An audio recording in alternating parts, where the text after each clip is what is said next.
हम श्रीगुरो श्रीतापदकमलं श्रीगुरुन् वैष्णवांश्च श्रीरूपं साग्रजातं सगण रघुनाथान्वितं तं सजीवं साद्वैतं सावधूतं भजनसहितं कृष्णचैतन्यदेवं श्रीराधा कृष्णपादान् सगणललिता श्रीविशाखान्वितांश्च नमो विष्णुपादाय कृष्णपृष्ठाय भूतले श्रीमते भक्तिवेदान्त स्वामिनिति नामने नमस्ते शाश्वती देवे वरवाणी प्रचारिणे निर्विशेष शून्यवादी पाश्चात्य सारिणे नमो महावदान्याय कृष्ण प्रेम प्रदायते कृष्णाय कृष्ण चैतन्य नामने गौतम श्री नमः हे कृष्ण करुणा सिंधु दीनबंधो जगतपते गोपेश गोपिका कांत राधा कांत नमस्ते सप्त कांचन गौरांगी राधे वृंदावनेश्वरी विश्वामिश्रे देवी प्रणमामि हरिप्रिय पंचाकल्पतरुश्च कृपा सिंधु पत्तानां पावने वैष्णव नमो नमः। जय श्री कृष्ण चैतन्य प्रभु नित्यानंद श्री अद्वैत गदाधर श्रीवासादि गौर भक्तवृंद हरे Krishna Krishna Krishna Hare Hare Hare Ram Ram Ram Hare Hare.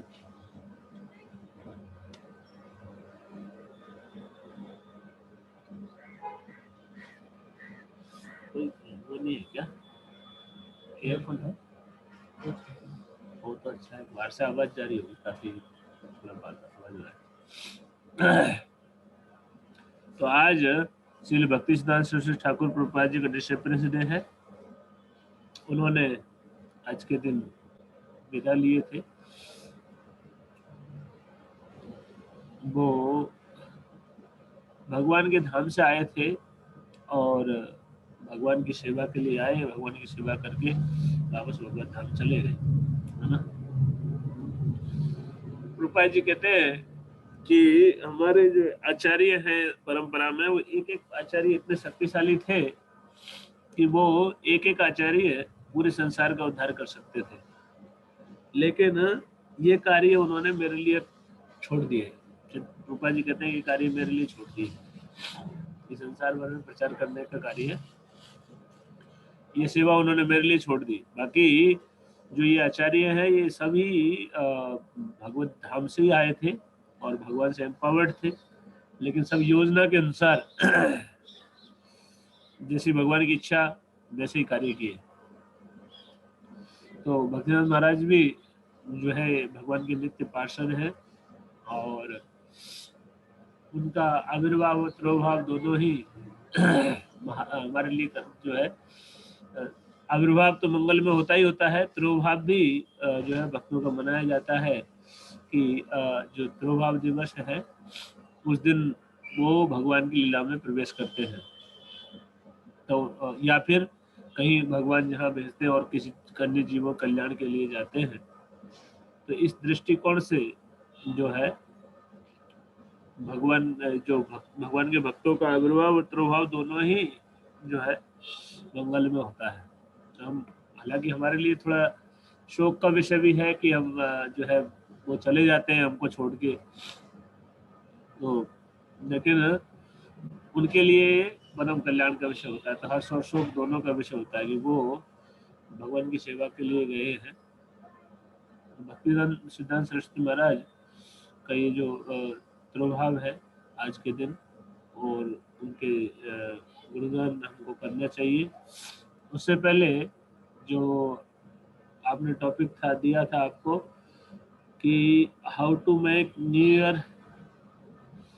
Happy new year है, तो हैप्पी न्यू ईयर ये इच्छा रहती है, we want to be happy, हम लोग खुश रहना चाहते हैं और सबके अंदर इच्छा है, इसी इच्छा का परिणाम है हैप्पी न्यू ईयर कि नया साल कम से कम, पुराना साल दुख से बीता, कम से कम नया साल खुद दुख सुख का हो। तो सब एक दूसरे के लिए मंगल कामनाएं करते हैं, शुभकामनाएं करते हैं, लेकिन भौतिक जगत में जो है ये दुख का स्थान है। तो हर प्रत्येक ईयर सैड ईयर होता है, हैप्पी नहीं होता है।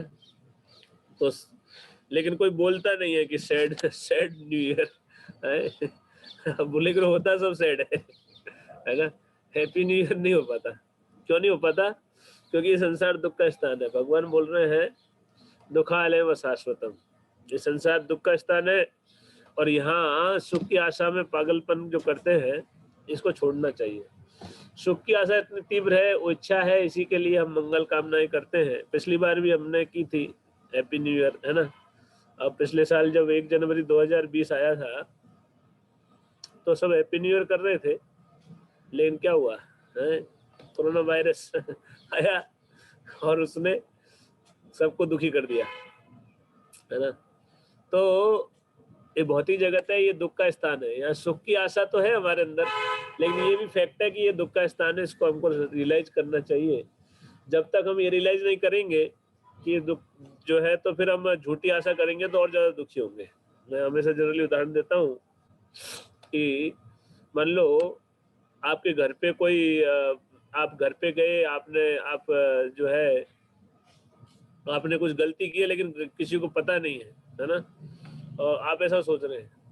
लेकिन मान लो किसी को पता है कि मैंने गलती की है, तो जो है जैसे आप जाएंगे अपने पिताजी के सामने, तो आप सोचेंगे पिताजी मेरा वेलकम करेंगे, लेकिन पिताजी जो है उल्टा पीट देते हैं, है ना, या डांट देते हैं, तो आपको ज्यादा दुख होगा।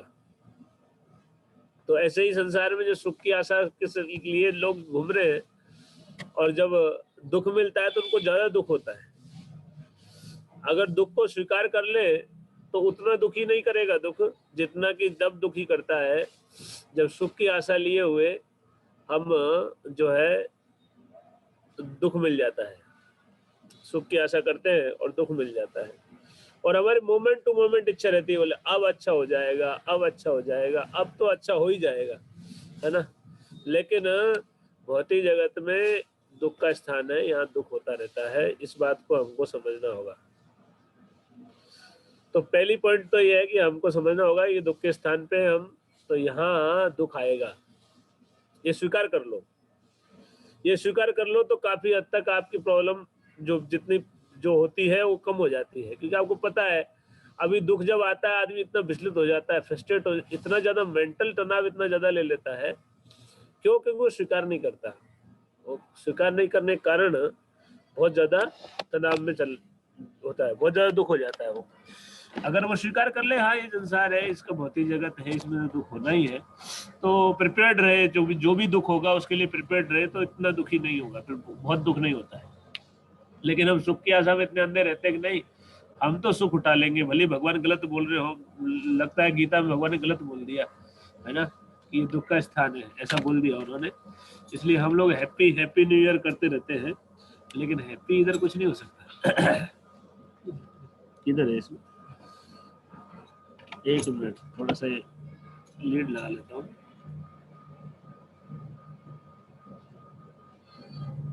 आपको आवाज आ रही है हरिबोल? आवाज आ रहा है? यस प्रभु जी, आ रहा है। यस प्रभु जी, यस। अभी ज्यादा क्लियर आ रहा होगा कि बाहर थोड़ा आवाज था। तो मैं यही कह रहा था कि हैप्पीनेस एक पहला चीज है कि दुख का स्थान है, और इसमें हम सुख चाहते हैं, सुख की आशा रखते हैं भौतिक तरीके से, तो वो ही हमारे दुख का कारण बनती है। ज्यादातर दुख तो कुछ तो है, और कुछ दुख इस कारण से कि हम हमेशा सुख की आशा में जाते हैं और वो चीज मिलती नहीं है, आशाएं हमारी फुलफिल नहीं होती, इसके कारण दुखी होते रहते हैं। अगर हम सुख की आशा छोड़ दें और केवल अपना कर्तव्य करें इस संसार में, तो बहुत हद तक दुख से हम जो है बच जाए। संसार में जो दुख है उससे बहुत हद तक बचाव हो जाएगा।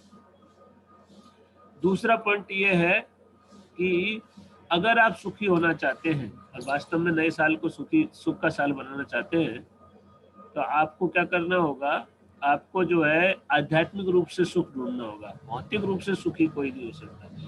भौतिक सुख ऐसा है, वो दुख है तो ही सुख है। अगर दुख नहीं है तो सुख हो भी नहीं सकता। जैसे सर्दी नहीं है तो आपको जो हीटर से जो आनंद मिलता है, या गर्म पानी से जो आनंद मिलता है, या आप जो धूप सेकते हैं उससे जो आनंद मिलता है, वो कैसे होगा? मतलब सर्दी का दुख नहीं होगा तो आपको धूप सेकने का आनंद कैसे मिलेगा? जैसे हम लोग कमरे में बैठे थे, थोड़ा ठंडी लग रहा था, अभी बाहर थोड़ा धूप में आए तो थोड़ा अच्छा लग रहा है, ये सुख हो रहा है। ये भौतिक जगत का जो सुख है वो दुख को मिटाने की प्रक्रिया ही तो है। इस बात को हम कई बार चर्चा कर चुके हैं। तो भौतिक रूप से सुखी होने का प्रयास ही दुख का कारण है। इसलिए भगवान बोलते हैं वो यही संस्पर्श जब होगा दुखियों ने एवते आद्यंतवंत कौनते या न तेसु रमते बुधा, कि ये जो स्पर्श सुख जो इंद्रियों का इंद्रिय विषय से जो संपर्क होता है उससे जो सुख की प्राप्ति होती है उस सुख को बोलते हैं स्पर्श सुख, है ना। जैसे स्किन का जो विषय है वो क्या है, स्पर्श, है ना। स्पर्श में क्या, तापमान और कठोर और मुलायम, है ना। तो इससे सुख होता है। जैसे अभी इस चमड़ी है उसको धूप मिलेगी तो सुख होगा, टेम्परेचर का स्पर्श होगा तो, है ना। और मुलायम वस्तु के स्पर्श करने से भी सुख होता है। वैसे ही आग का स्पर्श होता है रूप से, आग का संपर्क रूप से होगा तो उसको सुख मिलेगा, अच्छा रूप होगा, सुंदर रूप होगा तो, बुरा रूप हो गंदा होगा तो अच्छा नहीं लगेगा। तो ऐसे ही हर एक जो हमारी इंद्रियां हैं उनके विषय हैं। जैसे जीव का स्वाद है, तो जब जीव का अनुकूल स्वाद मिलेगा तो सुख होगा, प्रतिकूल मिलेगा, कड़वा लगा तो मन खराब हो जाएगा। तो इस संसार में जो सुख है वो संपर्क से, इंद्रियों का इंद्रिय विषय से जो संपर्क होता है, यही संस्पर्श जब होगा, जो भोग करते हैं इंद्रियों के इंद्रिय विषयों, इंद्रिय से इंद्रिय विषयों का भोग करते हैं, इससे जो सुख मिलता है वही दुख का कारण है। भगवान ऐसा बोलते हैं, यही संस्पर्श जब होगा दुख योन एवते, दुख का योनि है, दुख का शुरुआत है, दुख जहां वहीं से जन्म लेता है। तो संसार में भौतिक रूप से अगर आप सुखी होना चाहते हैं तो आप दुखी रहेंगे। इसलिए अगर आप नए साल को वास्तव में हैप्पी न्यू ईयर बनाना चाहते हो तो आप नए साल से ऐसे वो लीजिए, वो लीजिए, रिजोल्यूशन बनाइए कि हम नए साल में आध्यात्मिक रूप से सुखी होंगे। हम आध्यात्मिक आनंद लेने के लिए प्रयास करेंगे, भौतिक आनंद के लिए प्रयास नहीं करेंगे। तो क्या करें, भौतिक आनंद नहीं ले प्रभु जी, कहाँ बिल्कुल नहीं लो। तो फिर भूख, क्या खाना नहीं खाए, भूख लगे तो खाओ, लेकिन मजे के लिए मत खाओ, पेट भरने के लिए खाओ। जितना आवश्यकता है उतना लो, है ना, नहीं तो पेट खराब होगा ना। अगर आपने आवश्यकता के अनुसार नहीं खाया तो पेट खराब होगा, अनावश्यक रूप से खा लिया तो वही दुख का कारण बनेगा। इट्स वेरी प्रैक्टिकल, है ना। ये बात को रियलाइज करने की आवश्यकता है। अगर आप भौतिक रूप से सुखी होने की आशा करते हैं तो you will be defeated every time and you will suffer more, है ना। इसलिए भौतिक रूप से सुखी होने की आशा छोड़ दो और जो दुख आता है उसको सहन करने के लिए तैयार हो जाओ। और नए साल से आप संकल्प लो कि अब हम जितना, मेरा सारा प्रयास आध्यात्मिक रूप से आनंद लेने के लिए होगा। और वास्तव में मनुष्य जो जीवन है वो आध्यात्मिक रूप से आनंद लेने के लिए मिला है। और आध्यात्मिक रूप से आनंद कैसे मिलता है? आध्यात्मिक रूप से आनंद मिलता है भगवान की सेवा करके। भगवान को आनंद देने से आनंद मिलेगा। आप आनंद की आशा में जाएंगे तो फिर नहीं मिलेगा। इसमें क्या करना पड़ेगा, अपनी आनंद की इच्छा को छोड़ के भगवान को आनंद देने की इच्छा करनी पड़ेगी। गुरु और कृष्ण को कैसे प्रसन्न करूं, ये कार्य करूं जिससे गुरु और कृष्ण प्रसन्न हो। तो फिर जब गुरु और कृष्ण प्रसन्न हो जाएंगे तब आपको आनंद मिलेगा। ये फॉर्मूला आपको पता है ना भागवत में। क्या क्या श्लोक है?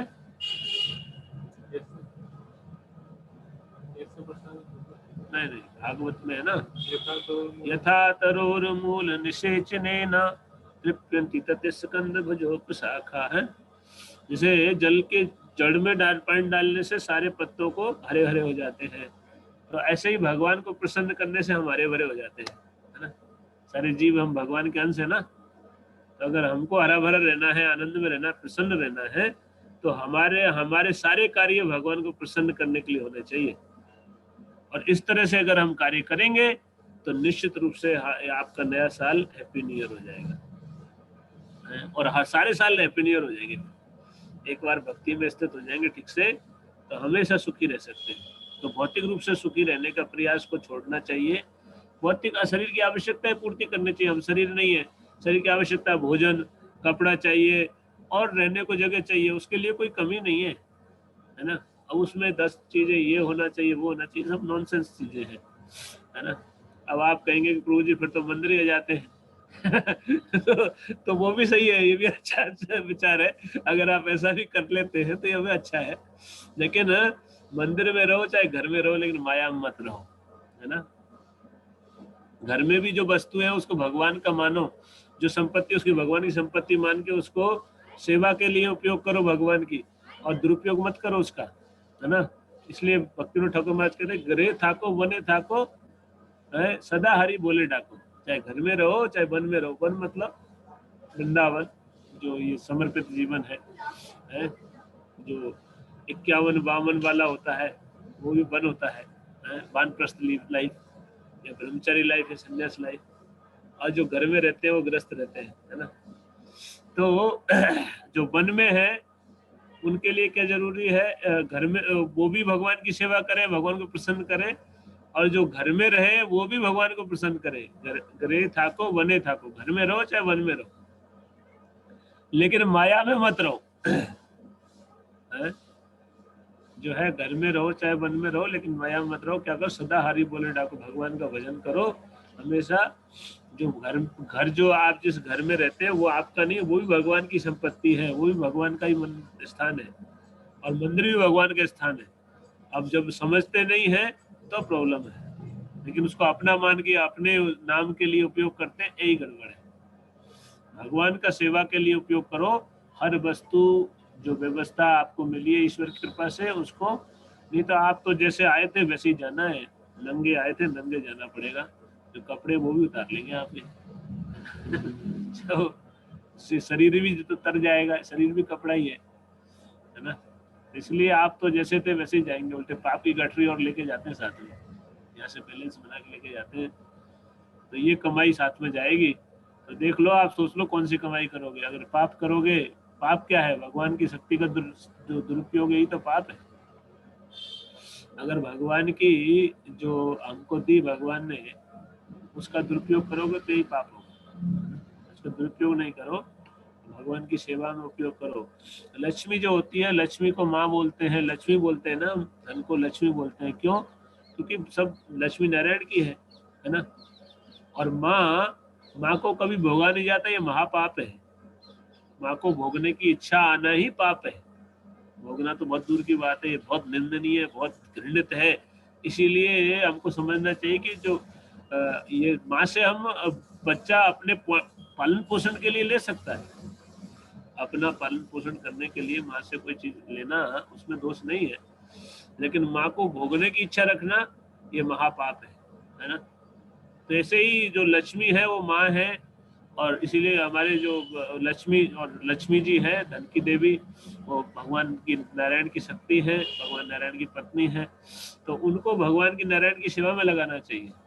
ये रावण नहीं बनना चाहिए, रावण की तरह कि जो सीता को अपहरण करके ले गया है और राम के से अलग करके भोगना चाहता है। तो ऐसे ही हमको जो भी संपत्ति, सारा ऐश्वर्य जो है लक्ष्मी का स्वरूप होता है। सौभाग्य की देवी लक्ष्मी जी, लक्ष्मी जी दो तरह से आती है, एक सौभाग्य की देवी बन के, और एक जब आती है तो कमल पे बैठी हुई लक्ष्मी रहती है। और जब उल्लू पे बैठ के आती है ना, वो सौभाग्य की देवी नहीं होती। वो दुर्भाग्य लाती है ना, उल्लू बना के जाती है। उल्लू पे बैठ के आती है तो लक्ष्मी उल्लू बना के जाती है। तो संसार में जो लक्ष्मी के पीछे पड़े वो सब उल्लू, जो चंचला है वो उल्लू पे बैठी हुई लक्ष्मी। जो कमल में बैठी लक्ष्मी चंचला नहीं है, कमल में बैठी लक्ष्मी भगवान चरणों में सेवा करती है, तो वो स्थिर रहती है ना।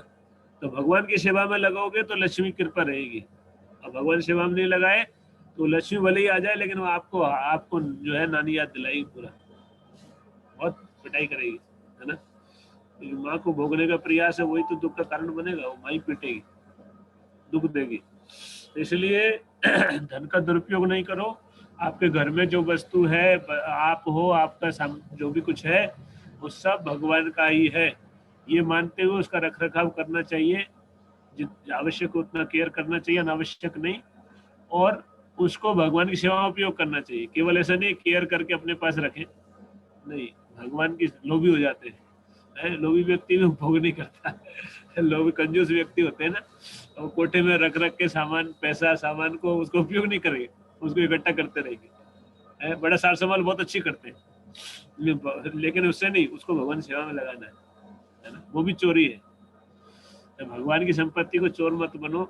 कृपा जी कहते हैं तात्पर्य में, जो कि भगवान को अर्पित किए जो ले रहे हैं, वो भगवान खुद बोल रहे हैं कि वो चोर है। और कृपा जी कहते हैं जो चोर है वो सुखी नहीं रह सकता। तो if you want to be happy in this new year, then this should be the mood. ये मूड अपनाओ और इस तरह से आप करोगे तो यू विल बी हैप्पी, है ना। तो ये आधा आधा घंटे में हमने लगभग जो आपका ये टॉपिक कवर कर लिया। आप बचे हुए आधे घंटे में हम लोग भक्तिसिद्धांत महाराज का गुणगान करेंगे। तो श्रील भक्तिसिद्धांत सरस्वती ठाकुर महाराज, उनके बारे में आप सुन चुके हैं कई बार, और मेरी तो योग्यता नहीं है, वो इतने महापुरुष हैं जिनके जीवन में हर एक क्षण बहुत प्रेरणादायी है। और उनका हर एक जो चरित्र उनका इतना जो है शुद्ध चरित्र है, वेदांग चरित्र है, वो वास्तव में महापुरुष है। उन्होंने, उनका यश हमेशा रहेगा इस धरती पे। इतने महान वो पवित्र वो है, भगवान के महान भक्त हैं। वो आए इस धराधाम पे और हमारे उद्धार के लिए। तो उनका बचपन से ही जैसे देखते हैं कि भक्ति सिद्धांत आपने सुना, ये तो आप गए भी है उस स्थान पे, बड़दंड जो जगन्नाथपुरी में जो गौड़िया चैतन्य गौड़िया मठ है, जहाँ पे भक्तिसिद्धांत महाराज का जन्म हुआ था। तो वहाँ भक्तिसिद्धांत महाराज, भक्ति विनोद ठाकुर महाराज की पोस्टिंग थी, और वो मजिस्ट्रेट थे और मंदिर के अध्यक्ष भी थे जगन्नाथ मंदिर के। तो उन्होंने बिमला देवी से प्रार्थना किया, जगन्नाथ भगवान से बिमला देवी से प्रार्थना किया कि मुझे एक ऐसा पुत्र चाहिए जो मुझे प्रचार में, भगवान के प्रचार में मेरी सहायता कर सके, है ना। तो इसके लिए उनको ये पुत्र प्राप्त हुए। और वो आप जानते हैं कैसे जन्म हुआ था, वो सब आपने सुना है।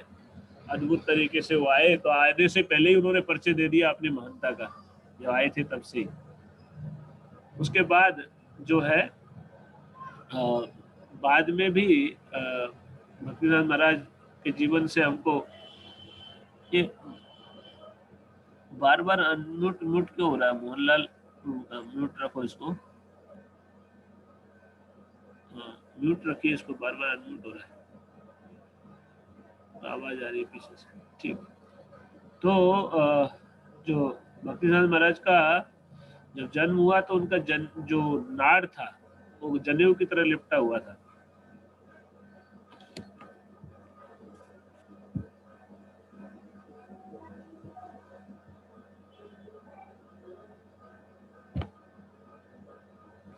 तो उनका जो जनेऊ था वो लिपटा हुआ था, जैसे नाल लिपटा होता है ना, ऐसे। तो इससे ही संकेत हो गया था कि वो महापुरुष है। और बाद में लगभग जब 6 महीने के हुए, उस समय भक्तिसिद्धांत महाराज छोटे बालक थे, उनका नाम रखा गया बिमला प्रसाद। बिमला देवी कृपा से प्राप्त हुआ, तो बिमला प्रसाद नामकरण हुआ। और बिमला प्रसाद जब बहुत छोटे थे, एकदम अभी छोटे बालक थे, तो जगन्नाथ जी की रथ यात्रा निकली, तो रथ उनके घर के आगे आगे रुक गया, पूरी तरह रुक गया, चला ही नहीं। और ये भगवान उन पे कृपा करने के लिए रुके थे, जगन्नाथ भगवान उन पे कृपा करने के लिए रुके थे।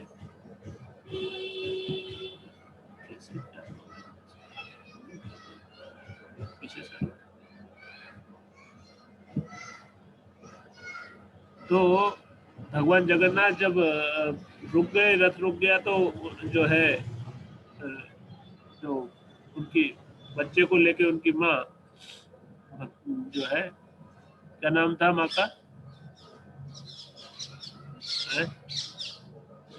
भगवती देवी। भगवती देवी, है ना। तो वो जो है बच्चे को लेके आई और उन रथ पे चढ़ गई, और भगवान के चरणों में जो है प्रणाम के लिए बच्चे को रख दिया। तो बच्चे को रखा तो भगवान के माला उनके ऊपर आके गिरी, जिससे प्रमाण हो गया कि भगवान उनको आशीर्वाद दिए। और भक्ति विनोद ठाकुर महाराज ये देख रहे थे, तो भक्तिविनोद ठाकुर महाराज समझ गए कि यही पुत्र है जिसकी मैंने कामना की थी, भगवान ने मेरी इच्छा पूरी की है। और ये पुत्र जैसे ही बड़ा होता गया, 4 साल के हुए, तब से ही उन्होंने शास्त्रों को, संस्कृत के बहुत ग्रंथों को पढ़ना लिखना शुरू कर दिया। और भक्तिविनोद ठाकुर महाराज लिखते थे, उन ग्रंथों को मदद करना शुरू कर दिया उन्होंने। 7 साल के हुए तब 7 साल का बालक की उम्र क्या होती है? हम लोग अब आप सोचिए भक्तिसिद्धांत महाराज क्या थे। 7 साल की उम्र जब हुई तब भक्तिसिद्धांत महाराज जो है, विमला प्रसाद जो थे, वो उनको गीता के एक श्लोक, हर एक श्लोक याद था। याद तो बहुत लोगों को हो जाता है, बच्चों को भी हो जाता है, लेकिन हर श्लोक के ऊपर कौन कौन से आचार्य ने क्या क्या टीका बोली है वो भी याद थी। ये असंभव कार्य है। ये तो कोई बहुत बड़ी मेमोरी वाले व्यक्ति का भी होता नहीं है, बच्चे का तो चांस ही नहीं है कि बच्चा इतना कर ले। 7 साल की उम्र में उनको, जैसे कोई श्लोक है तो इस पे कौन कौन से आचार्य ने क्या क्या टीका लिखी है वो उनको याद थी। आप सोचिए 7 साल की उम्र में इतना पढ़ लिया उन्होंने। 4 साल से पढ़ना शुरू कर दिया, और संस्कृत में होती थी पहले सारी टीका है, और संस्कृत में उनको याद थी कि कौन से श्लोक पे क्या टीका की है। उनकी विद्वता का क्या स्तर होगा हम कल्पना भी नहीं कर सकते, है ना। और भगवत कृपा से भगवत पार्षद है, वो आए थे। तो ऐसे भक्तिसिद्धांत महाराज जो है, और उनको वो शुद्ध भक्ति थे, वो लीला कर रहे थे। भक्तिसिद्धांत महाराज जो है, जो एक घटना आती है कि 4 साल के थे लगभग, ऐसे ही घूमते थे, कपड़े भी पूरे ढंग से पहनते नहीं थे, आधे नंगे आधे ऐसे ही, है ना। और उनके घर में भक्तिविनोद ठाकुर महाराज के यहाँ उनके जो कुल गुरु, जो जाति वाले होते हैं ना, गुरु, घर के जो गुरु होते हैं, ऐसे आए थे पुरोहित टाइप में। तो वो आए थे घर में, तो उन्होंने भक्तिविनोद ठाकुर महाराज ने जो है एटिकेट के तौर पे प्रणाम किया, तो विनम्र थे, और उन्होंने चरणों में प्रणाम किया। और उस जो गुरु था उसने क्या किया, अपना चरण भक्तिविनोद ठाकुर महाराज के माथे पे रख दिया, सर पे रख दिया। ये बात विमला प्रसाद को सहन नहीं हुई। 4 साल के बालक थे, वो चुपचाप आए, कान में आके उसके बोले कि आपको पता है आप किनके सर पे पैर रखे हो? आपको पता है ये व्यक्ति, इनके बारे में जानते हो आप? ये भगवान के शुद्ध भक्त है, आपको पता है इनके, आपके ये जो पैर रखने से क्या प्रभाव होगा? तुम इनको पैर टच करने की योग्यता रखते हो? ऐसा बोलते हुए डर के मारे पैर खींच लिया उसने। लेकिन जो विमला प्रसाद था वो जानते थे, वो शुद्ध भक्त थे, वो तो शरीर में थे लेकिन वो शुरू से ही मुक्त थे, और वो जानते थे भक्तिविनोद ठाकुर महाराज की स्थिति को, है ना। इतना छोटा बालक, 4 साल का बालक, और 4 साल के बालक ने एक बार शपथ लिया, आपको पता है ना। एक बार उन्होंने जो है बिना भोग लगा हुआ आम खा लिया था, तो उसमें उन्होंने आजीवन आम नहीं खाने की संकल्प लिया। कैसा संकल्प था उनका, पूरे जीवन खाया ही नहीं उन्होंने। हम लोग रोज संकल्प लेते हैं, रोज तोड़ते हैं, लेकिन भक्तिसिद्धांत महाराज 4 साल की उम्र में बालक अवस्था में ऐसा संकल्प लिया है। हम समझदार होके भी संकल्प नहीं निभा पाते। तो भक्तिसिद्धांत महाराज की ये कुछ घटनाएं हैं जो प्रमाण करती हैं कि वो जो है भगवान के जो है विशेष पार्षद है और भगवान की कृपा पात्र है। तो ऐसे करके बाद में भक्तिसिद्धांत महाराज जो पढ़ाई कर रहे थे तो पढ़ने में बहुत तीव्र थे, और ज्योतिष विद्या उन्होंने सीख ली थी, और खगोल शास्त्र भी पढ़ लिया था। तो उन्होंने क्या किया था कि जब ग्रेजुएशन कर रहे थे अपना, पहले 10वीं पास होते थे, मैट्रिक करने के बाद सीधा ग्रेजुएशन होती थी। और मैट्रिक के बाद जब ग्रेजुएशन कर रहे थे तो फर्स्ट ईयर में वो टॉपर थे, यूनिवर्सिटी टॉपर थे अपने, और सेकंड ईयर में उन्होंने एक वो लिखी थी, बुक लिखी, जिसमें उन्होंने सारे ग्रह नक्षत्रों की स्थिति और उनकी दूरी, वो जो है ये उसको फॉर्मुलेट कर दिया था। संस्कृत में था एक सुलभ सूत्र करके, जो नहीं, सूर्य सिद्धांत, वो किताब है ना, वो उन्होंने लिखी थी, सूर्य सिद्धांत करके। तो उस किताब में जो है ये सब खगोलीय घटना स्थानों का स्थिति का वर्णन है, जिसको उन्होंने, और उसमें उसकी व्याख्या भी है कि कितनी दूरी कैसे निकाल सकते हैं।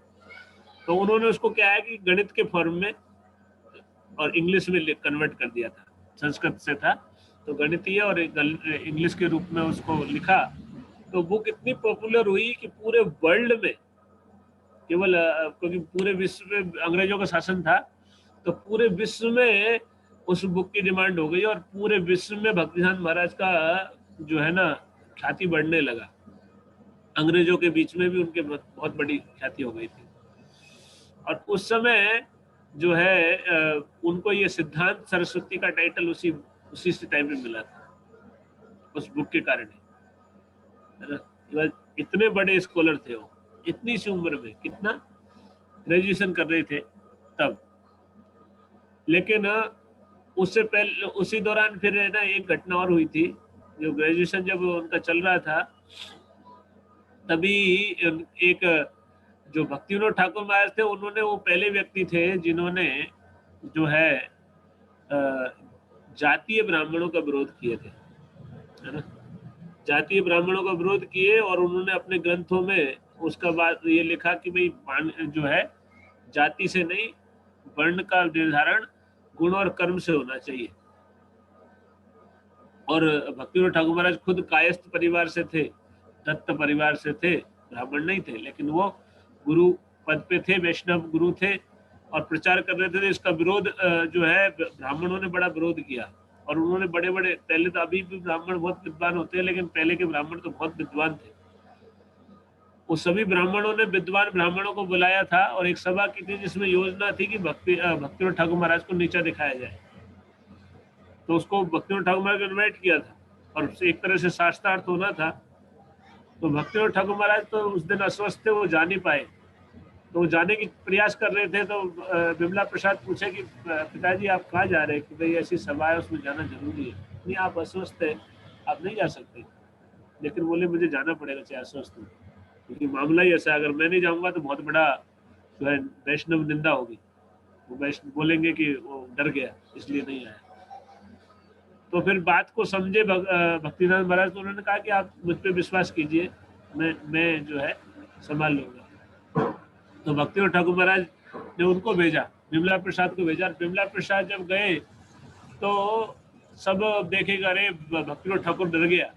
सारे बड़े बड़े ब्राह्मण मंच में विराजमान थे, ब्राह्मणों की सभा हुई थी, बहुत सारे ब्राह्मण आए थे, हजारों लाखों लोग थे ब्राह्मण।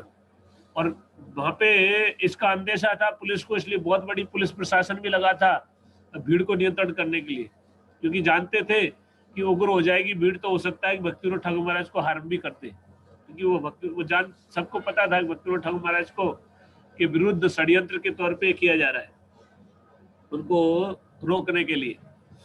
तो इस भावना को जो है जानते हुए पुलिस भी थी, बहुत बड़ी भीड़ थी। और जब देखा कि ये लड़का भेज दिया तो सब यही सोचे कि अरे भक्ति विनोद ठाकुर डर गया, एक लड़का भेज दिया, ये जवान लड़का, इसको क्या आता होगा, क्या बोलेगा। तो उसको बोलने का ही मौका नहीं दिया उन्होंने।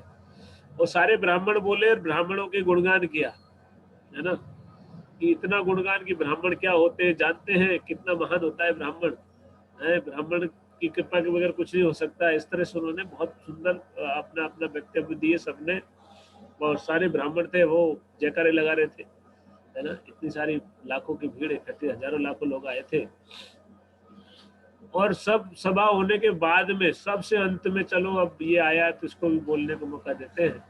तो लास्ट में विमला प्रसाद जी को मौका दिया और विमला प्रसाद जब बोलने लगे तो सारा सन्नाटा छा गया। उन्होंने ऐसा गुणगान किया ब्राह्मणों का जो कि अभी तक जितने वक्ताओं ने किया था उससे अलग, शास्त्र से।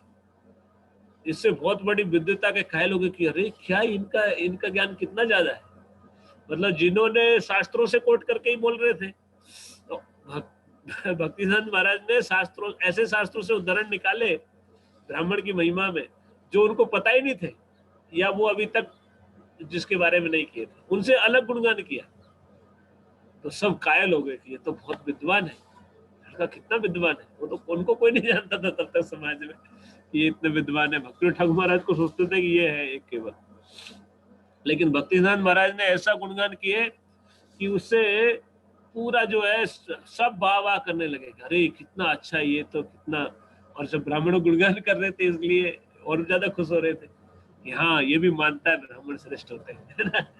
लेकिन फिर उन्होंने भक्तिसिद्धांत महाराज ने फिर वैष्णव गुणगान करना शुरू किए कि वैष्णव कितना महान होता है। और जब वैष्णव गुणगान सुनना जब शुरू किए तो वैष्णव के चरणों में अपराध कितना घातक होता है। भगवान जो है वैष्णव का पद सबसे ऊपर है, वो वर्णाश्रम से पद ऊपर है। ऐसा करके जब गुणगान किए तो सारे अनुभव कर लिए कि हमने बहुत बड़ा अपराध किया, क्योंकि अपराध ही कर रहे थे। सभा शुरू हुई तब से ही अपराध चालू था भक्ति ठाकुर महाराज के प्रति। तो ये बात को समझ के कि वैष्णव अपराध से बचने का कोई उपाय नहीं है, वो वैष्णव से क्षमा मांगे। तो ऐसा भीड़, सारा भीड़ जो है वो ब्राह्मण थे, योग्य ब्राह्मण थे, वो समझ गए। तो सारी भीड़ चरणों में पड़ने को दौड़ने लगी और पूरा पुलिस लगी हुई थी, वो रोक रही थी और सब उनके चरण छूना चाहते थे। नहीं, हमको बोले अपराध हो गया, हमको इनके चरण छूने, नहीं तो हम है ना जाएंगे नहीं, बिना चरण छुए जाएंगे नहीं। ऐसा करके सब के सब बोले हमको माफ करो, माफ करो, ऐसे जोर जोर से चिल्ला रहे थे। अब भक्ति बिमला प्रसाद जो है शान से खड़े थे स्टेज पे। तो फिर उनकी उसको समझ, बोले इनका चरण का जल मिल जाए तो भी हमारा काम हो जाए। तो ये बात पे फिर पुलिस ने, प्रशासन ने उनसे बात किया। सबने, पुलिस प्रशासन ड्रम के ड्रम पानी जिनमें चरण धोए, चरण धोके और ड्रम का ड्रम पानी जो है वो फेंका उनके ऊपर, छिड़काव किया गया। इतनी पब्लिक थी, कोई थोड़ा बहुत पानी से काम चलने वाला नहीं था, लाखों हजारों लाखों लोग थे। तो ऐसे करके ये दृश्य बना था। तो बिमला प्रसाद इतने महान है कि उनके एक उससे सारे सारे लोग वैष्णव के प्रति जो उनकी विचारधारा बदल गई है। ये सामान्य तो होता नहीं है, विद्युता से ही नहीं, शुद्धता से होता है। Purity is the force.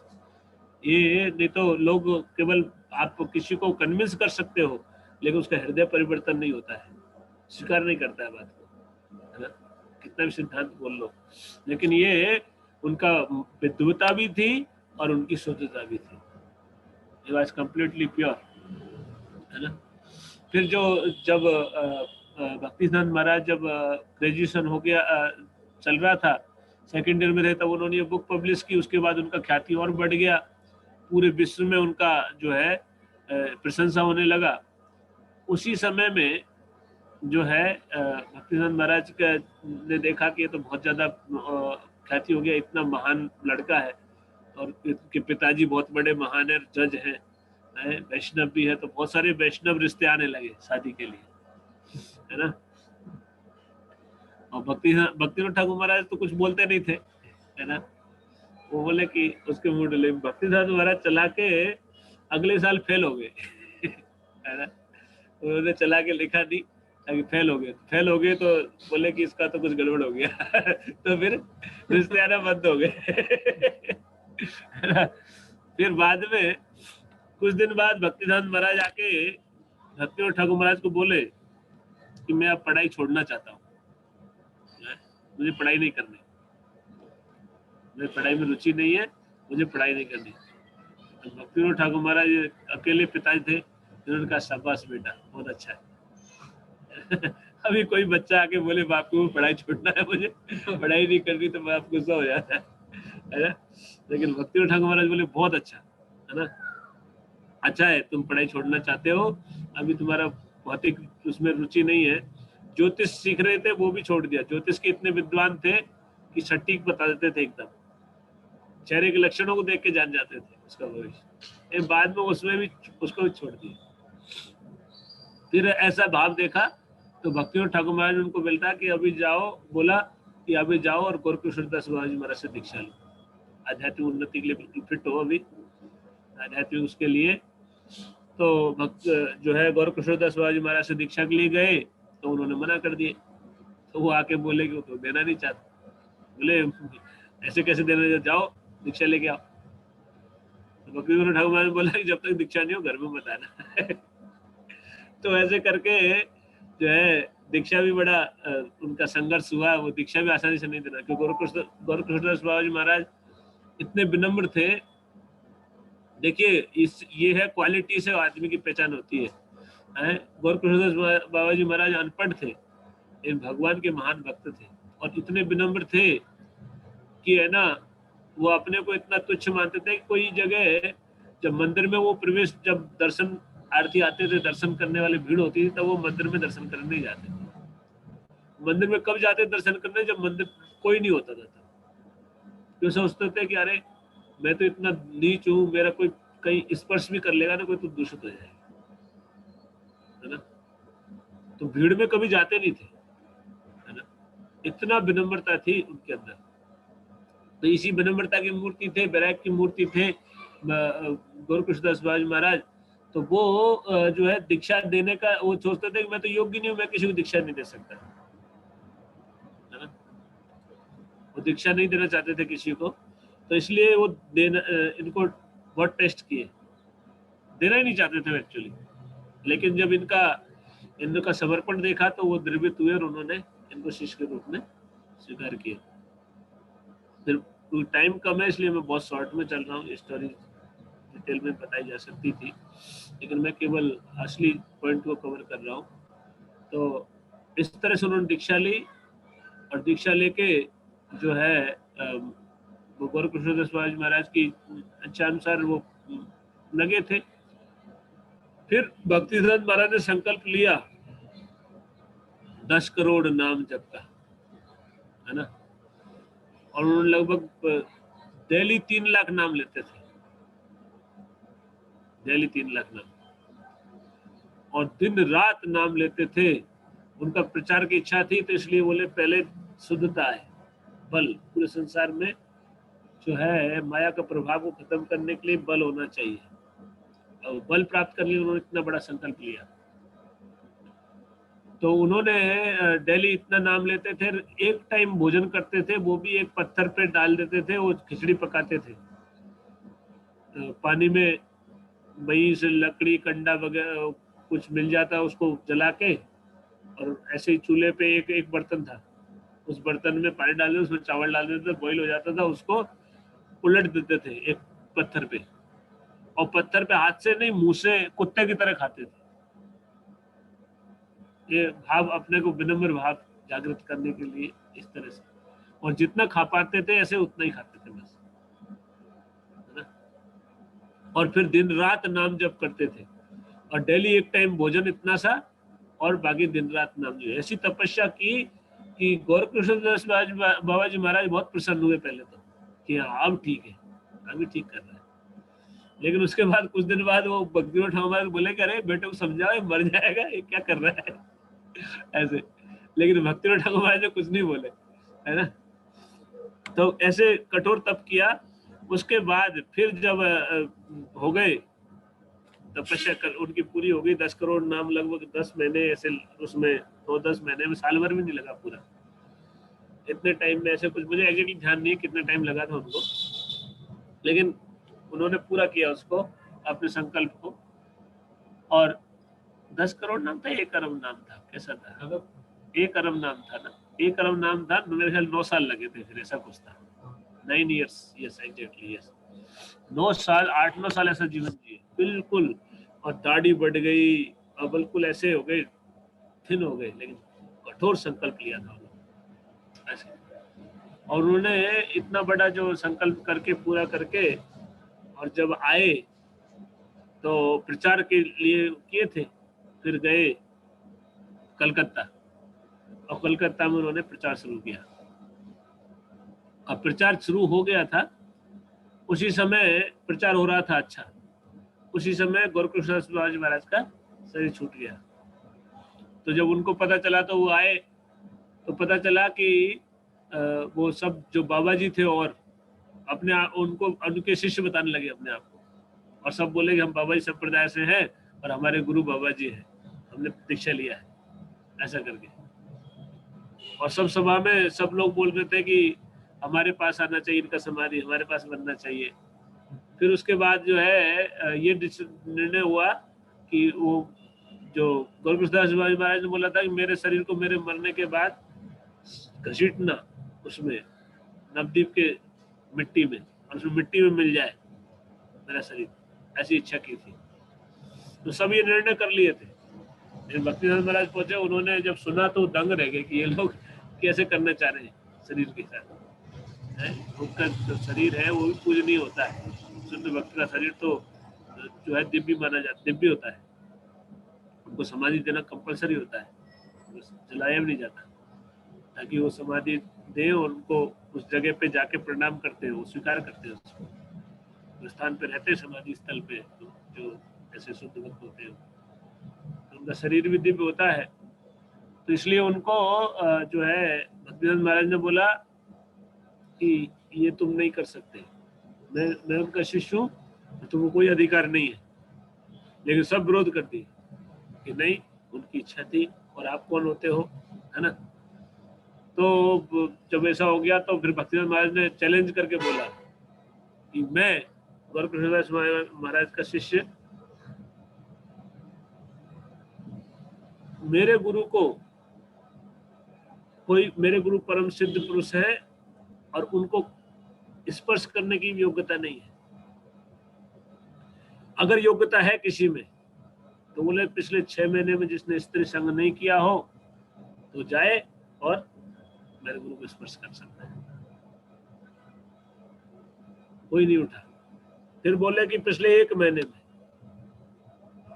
पिछले 15 दिन में, पिछले 7 दिन में। फिर बोला लास्ट नाइट भी जिसने मन में भी जिसके स्त्री का विचार नहीं आया हो, ऐसा कोई हो तुम में से तो उठे और गुरु को उठा के ले जाए। कोई नहीं उठा।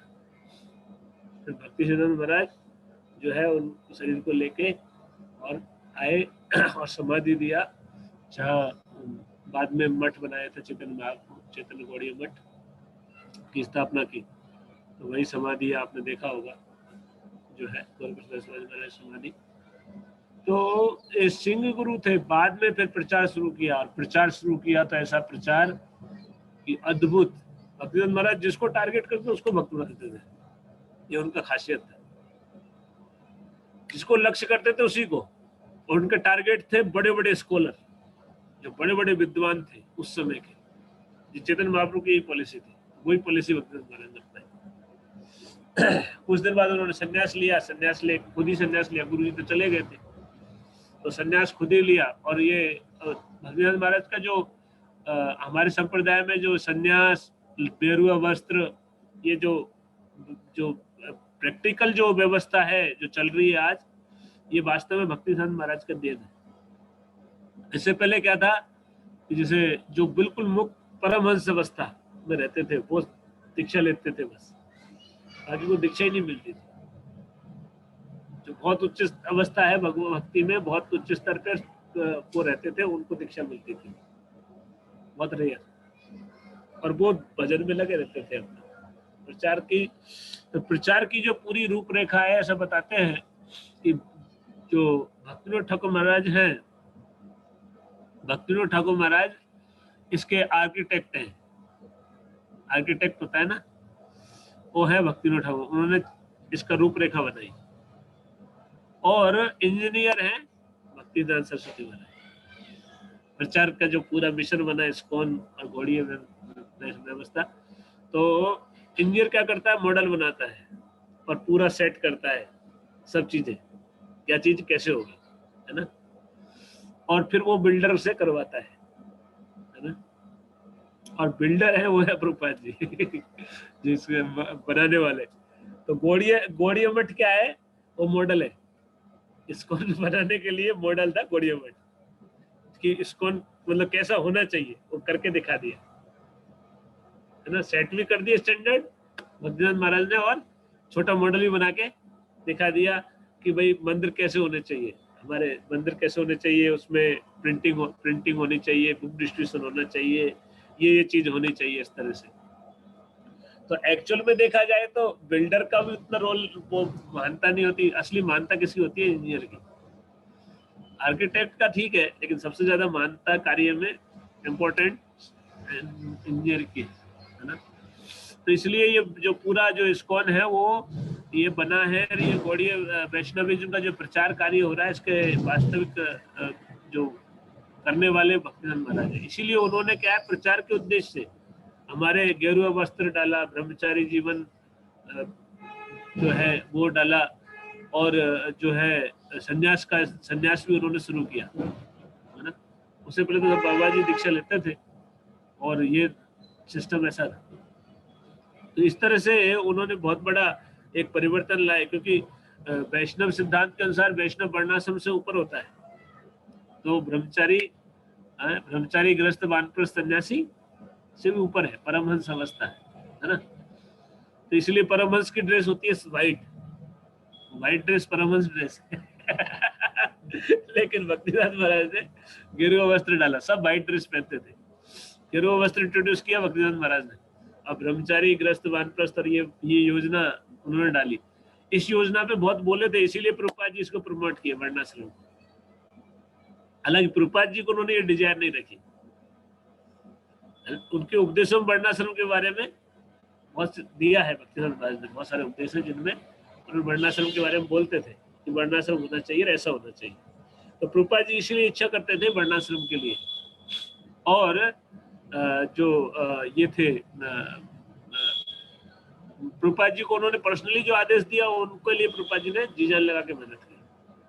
पर्सनल 2 ही आदेश थे कि विदेश में प्रचार करने का, और दूसरा आदेश था कि जब भी तुम्हारे पास धन हो किताबें छापना और बांटना। तो प्रभुपाद जी ने ये 2 आदेशों को जीवन का आधार बनाया। और ये भक्तिदास महाराज की इच्छा थी वर्णाश्रम की, इसलिए प्रभुपाद जी बोले कि मेरी भी इच्छा है। प्रभुपाद जी खुद कर जाते, अगर उनके गुरुजी ने उनको आदेश दिया होता तो पर्सनली कर जाते, लेकिन भक्तिदास महाराज की इच्छा थी, उसको प्रभुपाद जी जानते थे। तो वर्णाश्रम के लिए प्रभुपाद जी ने बहुत लिखा। और आप लोगों की सूचना के लिए, हालांकि सबको अभी तक हमने अनाउंस नहीं किया है, सूचना भी नहीं दी है, लेकिन आप लोगों की सूचना के लिए बता देते हैं कि अब इस्कॉन जोधपुर को 50 बीघा से ज्यादा जमीन मिलने के लिए ऑफर हो रही है कहीं पे। उसको हम देखने जाएंगे अभी कुछ दिनों में। तो जो है ये वर्णाश्रम के लिए भगवान की इच्छा है कि प्रभुपाद जी की इच्छा के लिए हम इसको करेंगे मोस्ट प्रोबेबली फ्यूचर में। तो बड़ा जमीन है जो हमको पानी की जमीन कहीं मिल रहा है, अभी तो बस प्रोसेस में है, तो मिल जाएगा मोस्ट प्रोबेबली, कोई व्यवधान नहीं आया तो भक्तिदास महाराज का ये जो जीवन है ये हम बहुत प्रेरणादायी है। उन्होंने किस तरह से जीवन जिया, किस तरह संघर्ष, और बाद में उन्होंने जब प्रचार कर दिया, पूरा विश्वव्यापी संस्था उन्होंने 64 गौड़ीय मठ बनाए, खूब प्रचार किया। और जब प्रचार कर दिया तो उन्होंने ही पहले वो थे सिंह गुरु के, है ना, उन्होंने खुलेआम विरोध किया इस जातिवाद का, वैष्णव सिद्धांत को शुद्ध रूप में स्थापित किया है। और इसका जो है जातीय ब्राह्मणों ने बहुत कठोर विरोध किया, क्योंकि जातीय ब्राह्मण का इतना प्रभाव था, और आज भी है बहुत जगह। उस समय तो कितना था आप सोच ही नहीं सकते। उस समय तो जो दूसरी जाति के थे उनको शोषण किया जाता था। अब ब्राह्मण सोचते थे गर्भ में रहते थे हम ब्राह्मण हैं ऐसा करके, और सबका शोषण हो रहा था। तो उस समय भक्ति सिद्धांत को महाराज को मारने के लिए प्रयास किए, है ना, आप लोगों ने सुना होगा सब। और ये बात जो इंस्पेक्टर था उसको घूस दे रहे थे, बहुत बड़ी घूस दे रहे थे उस टाइम पे। उस टाइम में 25,000, आज से कितने 150 साल पहले, आज के 25 करोड़ से भी ज्यादा है। इतना बड़ा रिश्वत एक इंस्पेक्टर को दे रहे थे कि ये केस को अगर वो दबा दे तो है ना हम इसको मारेंगे। लेकिन इंस्पेक्टर खुद आके बताया कि महाराज आपके लिए इतना घूस दे रहे थे, आपकी जान को खतरा है, आप चले जाइए यहाँ से। वृंदावन के जो गोस्वामी है, जो जाति गोसाई और जाति ब्राह्मण वालों ने ये कर रहे थे, तो ये बात प्रभुपाद जी को उन्होंने बताई थी, लेकिन भक्तिदास महाराज गए नहीं, लाइन गए, है ना। इसलिए उनको सिंह गुरु बोलते हैं। उनको मारने के लिए इतना बड़ा पूरा समाज मारने के लिए खड़ा है, और वो उनको कोई परवाह नहीं है। भगवान के ऐसे विश्वास सेवक थे, और ऐसे ही उनके शिष्य प्रभुपाद जी। प्रभुपाद जी पूरे विश्व में बेखौफ घूमते थे, और सारी जगह उनका विरोध होता था, कुछ भी होता था, लेकिन वो तो भक्तिदास महाराज जो है उनका इतना प्रचार, जिस तरह से उन्होंने प्रचार किया अद्भुत था। उनका खूब विरोध हुआ, लेकिन कभी उन्होंने हार नहीं मानी, और वो प्रचार करते चले गए। और उन्होंने ही ग्रंथ वितरण के प्रति बहुत प्रसन्न होते थे, कि कोई एक पत्रिका भी, सज्जन तोषणी पत्रिका, जैसे अभी बैक टू गॉड मैगजीन छपती है, ऐसे सज्जन तोषणी पत्रिका छपती थी, उसे एक पत्रिका भी डिस्ट्रीब्यूट हो जाती थी, कोई भक्त कर देता था उसको गले लगा लेते थे, इतने प्रसन्न हो जाते थे। तो कल हमारे भक्तों ने कल ही 151 बड़ी बुक और 5-7 स्मॉल बुक्स भी डिस्ट्रीब्यूट की है। तो रोज इतनी बुक्स कर रहे हैं, तो भक्तिदास महाराज कितने प्रसन्न हो रहे होंगे। आज भी उनको उपहार होगा ये ग्रंथ वितरण का। आप लोग भी जिन्होंने ग्रंथ वितरण का संकल्प लिया है उनको करना चाहिए, और नहीं तो स्पॉन्सर करो, है ना, जो कर रहे हैं आप लोग जो है, जिन्होंने अपने लक्ष्य लिए हैं वो पूरा करें, क्योंकि अभी मैराथन 15 तारीख तक पूरा हो जाएगा हमारा। तो आप लोग कृपया करके इसको, अपने स्कोर को जो है अपडेट करें। आज का शुभ दिन है, जिन्होंने संकल्प नहीं लिया वो संकल्प ले लें, जिन्होंने नहीं ले लिया संकल्प लेकिन पूरा नहीं किया तो पूरा करें। और जो है आज शुभ दिन है, आज से भक्तिनाथ महाराज के चरणों में प्रार्थना करते हुए और लग जाए, है ना। तो ये ग्रंथ वितरण की सेवा ये बहुत प्रिय है भक्तिनाथ महाराज को, है ना। भक्तिनाथ महाराज शाम तक वेट करते थे, जो ग्रंथ वितरण पे जाते थे शाम तक वेट करते थे कि वो आएंगे, कितना हुआ ये पूछते थे। एक पत्री का डिस्ट्रीब्यूट होने में गले लगा लेते थे, कितना खुश होते थे, है ना। इसके महत्व को जानते थे, है ना। हम लोग आज प्रभुपाद जी ने इतना बड़ा कार्य कर दिया, उनकी इच्छा को इस हद तक पूरा किया कि जो कोई सोच भी नहीं सकता है। तो अब प्रभुपाद जी की प्रसन्नता के लिए हमको इसी भाव से हमको ये ग्रंथ वितरण की सेवा में लगना चाहिए, इसी उत्साह से।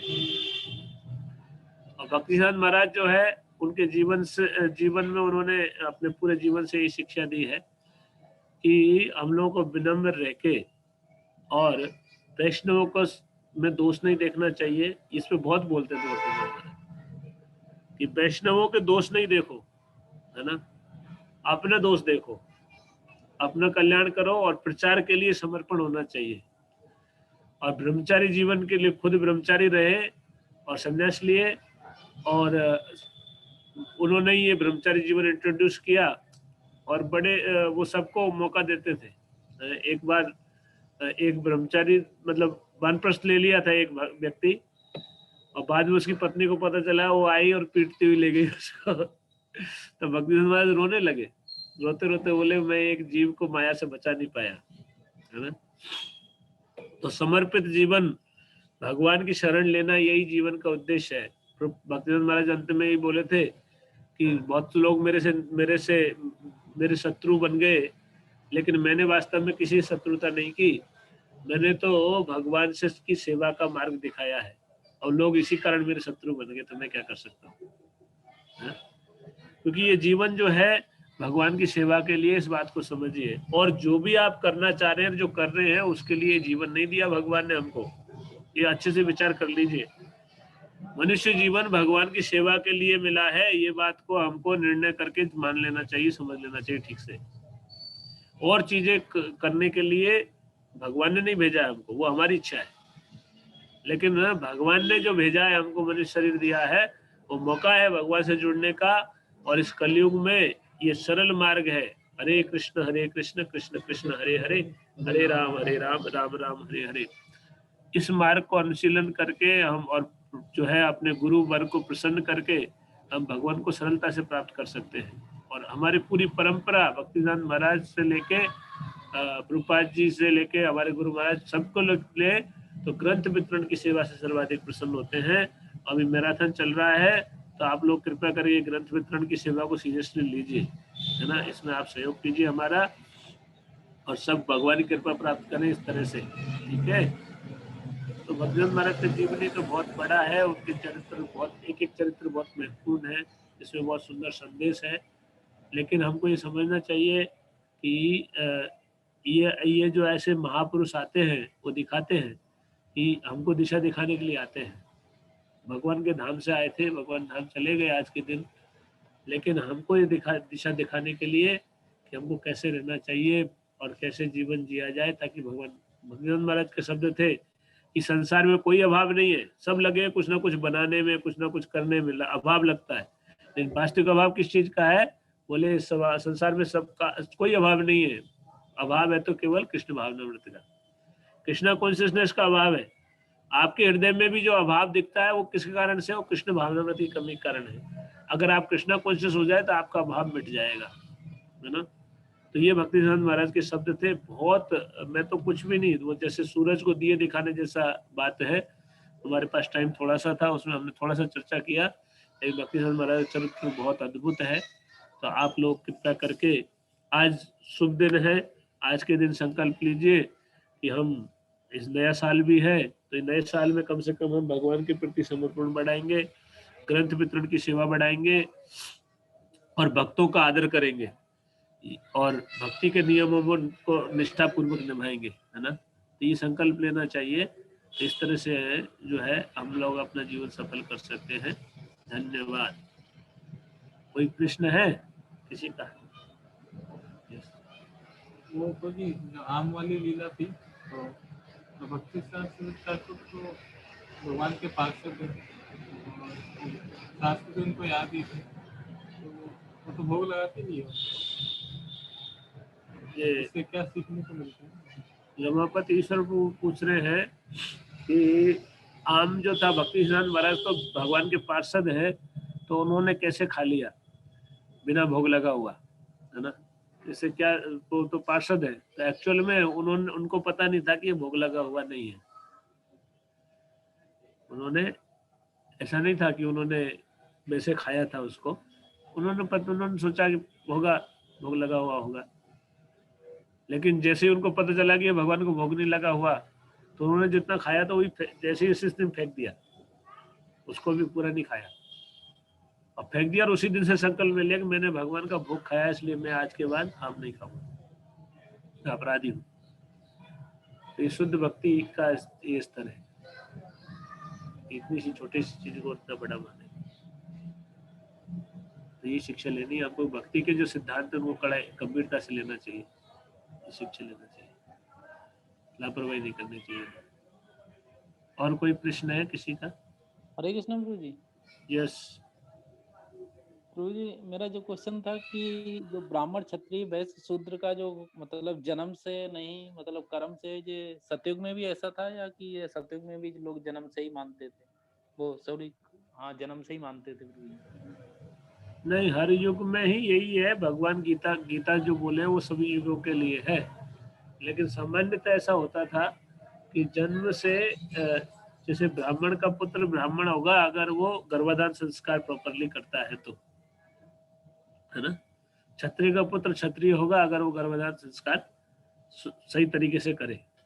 तो इसमें क्या है, केवल व्यक्ति का ही वो नहीं रहता, दोनों पति पत्नी दोनों को उत्तरदायित्व रहता है। और पहले के लोग ये करते थे, इसलिए उनके संतानें सामान्यतः ऐसा होती थी। लेकिन ऐसा अगर वो अयोग्य काम कर रहा था तो उसको निष्कासित कर दिया जाता था। उसको योग्यता तो तब भी प्रूव करनी पड़ती थी। तो जनरली योग्य होते थे, लेकिन केवल इस आधार पर उनको क्षत्रिय वैष्णव स्वीकार ब्राह्मण स्वीकार नहीं किया जाता था कि उनका जन्म उस परिवार में हुआ है। उनको अपनी योग्यता यानी योग्यता से माना जाता था। यही नियम है कि योग्य बन जाते थे तो उनको स्वीकार कर लिया जाता था। और दूसरे उस जाति से भी कोई अगर योग्य ब्राह्मण योग्य होता तो उसको भी स्वीकार किया जाता था ब्राह्मण के तौर पे। ठीक है। यस प्रभु।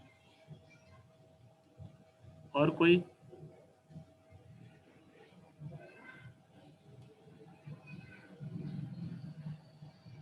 ठीक है। हरे कृष्णा। आप लोग जो ग्रंथ वितरण का जितना बाकी है वो पूरा कर दीजिए फटाफट, है ना। हम लोगों को पैसा भेजना है बीबीटी। हरे कृष्णा। जगतगुरु शिला प्रभुपाद की जय। शिला भक्ति सिद्धांत सरस्वती प्रभुपाद की जय। और प्रेमानंदे हरि हरि बोल। हरे कृष्णा। हरे कृष्ण। आप सभी भक्तों का बहुत बहुत धन्यवाद क्लास ज्वाइन करने के लिए, और साथ ही हम प्रभु जी का भी धन्यवाद देंगे। एक बार हरे कृष्ण महामंत्र बोल के। हरे कृष्णा कृष्णा कृष्णा हरे हरे, हरे राम राम हरे हरे। हरे कृष्ण।